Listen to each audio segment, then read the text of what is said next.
Welcome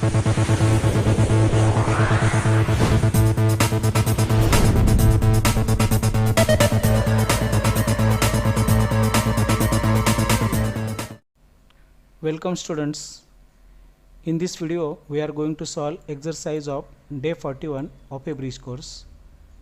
It based on coordinate geometry and basically to draw the graph of linear equation in one variable. First sub question, choose the correct alternative answer for the following questions. Sub question number 1, write the equation of a line parallel to y axis at a distance of 3 unit from it to its left. मैंने यहाँ एक छोटा सा graph निकाल के रखा है समझ में जल्दी आने के लिए. Equation of a line parallel to Y axis, ये जो लाइन है रेड कलर से दिखाई हुई वो वाई एक्सिस को पैरेलल है at a distance of 3 unit, वो at a distance of 1 to 3 unit है एंड टू इट्स लेफ्ट है. तो यहाँ जो एक्स एक्सिस का कोऑर्डिनेट आता है वो है -3. सो इसका आंसर आएगा, equation of that parallel line आएगा x equal to -3. Now proceed towards next sum. Next sum is write the equation of line passing through the point 4 and 3, -5 and 3 and 7 and 3. Students, आप ये तीनों coordinate का निरीक्षण करोगे तो आपको पता चलेगा यहाँ तीनों का y कोऑर्डिनेट 3, 3 and 3 है. तो इसका इक्वेशन आएगा, ये लाइन का इक्वेशन आएगा y equal to 3. So answer will be option number C, y equal to 3. Now next some.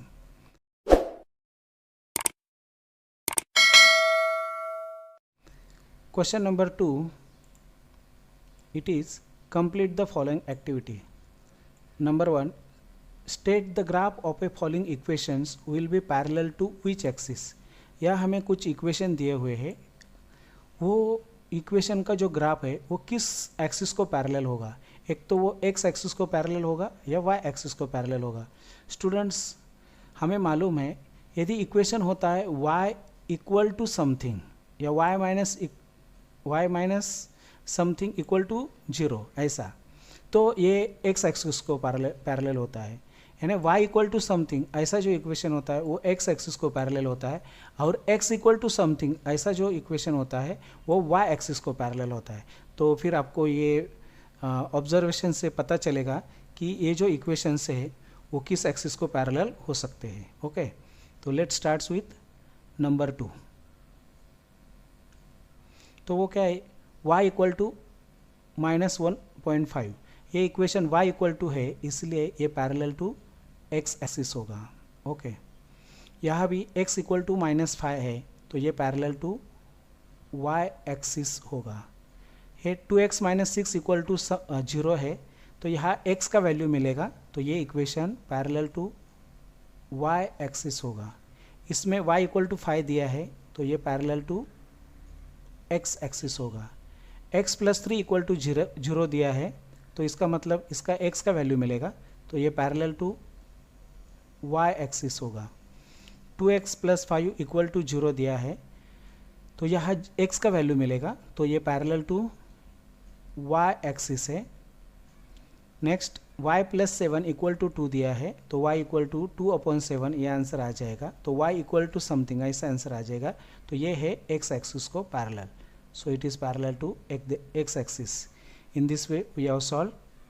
Now next is what? Sub question number 2, draw the graph of a following equation x equal to 3 and y equal to -5. मैंने यहाँ एक graph निकाला है. This is x axis and this is y axis and 1 unit के distance पे 1 2 3 4 5 6 7 ऐसे number लिए है, and to the left hand side minus number है. y के अपर साइड पे पॉजिटिव नंबर है और y के नीचे के साइड पे नेगेटिव नंबर है. We have to draw equation x equal to 3. x equal to 3 means that equation is parallel to y axis and passing through point 3 of a x axis. So मैंने यहाँ x axis में जाने वाली और y axis को parallel है ऐसी एक लाइन ड्रॉ की है जिसका इक्वेशन होगा x equal to 3. Next is y equal to -5. y equal to -5, इसका मतलब ये लाइन y के -5 इस कोऑर्डिनेट से पासिंग होगी और x एक्सिस को पैरेलल होगी। तो देखो मैंने यहाँ एक लाइन ड्रॉ किया है जो y एक्सिस के -5 इस नंबर से पास होती है और वो x एक्सिस को पैरेलल है। Now next sum, question number 3 is solve the following sub questions. उसमें का पहला सब क्वेश्चन है, how many lines are there which are parallel to y axis and having distance 6 unit from it, write the equation of those lines. How many lines are there, कितनी lines होगी वहाँ, which are parallel to y axis, ये जो y axis है इसको वो parallel होना चाहिए, इसका मतलब ये ग्राफ में वो वर्टिकल होना चाहिए, and having distance 6 unit from it, और ये जो y axis है यहाँ से 6 यूनिट पे होना चाहिए, 1 2 3 4 5 and 6, and write the equation of those lines. तो स्टूडेंट्स हम क्या करेंगे, to the right hand side 1 2 3 4 5 6 ये कोऑर्डिनेट के 6 में से जाने वाली और y एक्सिस को पैरेलल होने वाली ये लाइन मैंने ड्रॉ की है जिसका इक्वेशन है x = 6।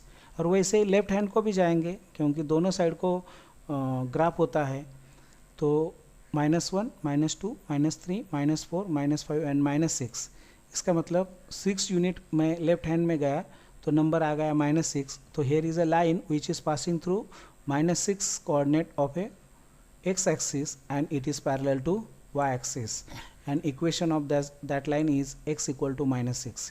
in this way, how many lines are there? There are 2 lines, and write the equation of those lines. Equation is x = 6 and x = -6.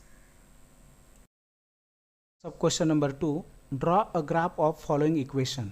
हमें यहाँ 4 इक्वेशन दिए हैं, x = 5, y = 4, x = -3 and y = -2, और हमें यहाँ ये चारों इक्वेशन के ग्राफ ड्रॉ करने हैं। तो देखिए स्टूडेंट्स, मैंने एक ग्राफ निकाल के रखा है, ये मैंने x एक्सिस लिया है, ये वर्टिकल y एक्सिस लिया है, दोनों जहाँ इंटरसेक्ट होते दैट पॉइंट इज 0, उसके लेफ्ट हैंड साइड पे x एक्सिस पे पॉजिटिव नंबर आते हैं जैसे कि +1 2 3 4 in this way, to the right hand to the left hand side -1 -2 -3 -4, y axis के पे ऊपर के साइड में पॉजिटिव नंबर है और y एक्सिस के नीचे के साइड में नेगेटिव नंबर है। अभी हमें ग्राफ तो निकल के हुआ, अभी ये जो इक्वेशन है उसका ग्राफ हमें प्लॉट करना है। तो x = 5, यानी ये ऐसी लाइन है जो x के 5 इस कोऑर्डिनेट से जाती है और वो y एक्सिस को पैरेलल है। तो मैंने यहाँ एक लाइन निकाला है, देखो that red line is parallel to y axis and passing through point 5 of a x axis. Now second is y = 4, y = 4 means that line is parallel to x axis and it is passing through coordinate or point 4 of a y axis. Okay. Now third is x = -3, that means it is passing through -3 coordinate of a x axis and parallel to y axis. That green line is parallel to y axis and passing through -3 point of a x axis. And last is y = -2. Y = -2 means it is passing through -2 of a y axis and parallel to x axis. That black line is parallel to x axis and passing through -2 of a y axis. Students, मेरे video को like comment and share ज़रूर करना और आने वाली video देखने के लिए मेरे चैनल को सब्सक्राइब करना।